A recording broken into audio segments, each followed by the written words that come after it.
ជំរាបសួរបងប្អូនទាំងអស់គ្នាចាបងប្អូនទាំងអស់គ្នានេះអីវ៉ាន់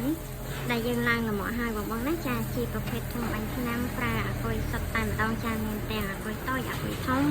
ចាទាំងប្រើម៉ូតូ1ម៉ូតូ2ចាសម្រាប់ថ្ងៃដឹកចេញថ្ងៃទី30ខែ5ឆ្នាំ2025នេះណាបងបងចានិយាយទៅមេឃអាឡឹមរហូតបងបងចាអញ្ចឹងគឺខាងក្រុមការងារបងបងក្រុមការងារចាគឺគាត់ចងតាំងបែបនេះចាដើម្បីការពារការរទឹកភ្លៀងណាបងចាអញ្ចឹងបាទនេះគឺយើងត្រៀមទឹកចេញទៅពេលព្រឹកនេះចាជើងទី1បងបងចាអញ្ចឹងសម្រាប់បងបងចាមានតម្រូវការទៅលើប្រភេទឆ្នាំឬក៏សម្ភារៈកសិកម្មផ្សេងទៀតនិងគ្រឿងបន្លាស់ដើម្បីឲ្យការទំនាក់ទំនងបានណាចាមកកាន់ពេកផ្ទាល់ចាឬក៏លេខទូរស័ព្ទដែលមាននៅលើពេកស្រាប់តែម្ដងចាដើម្បីសាកសួរពីព័ត៌មានដែលជាតម្រូវការនេះចាខ្ញុំជម្រាបជូនចាលោកបងប្អូនវីដេអូ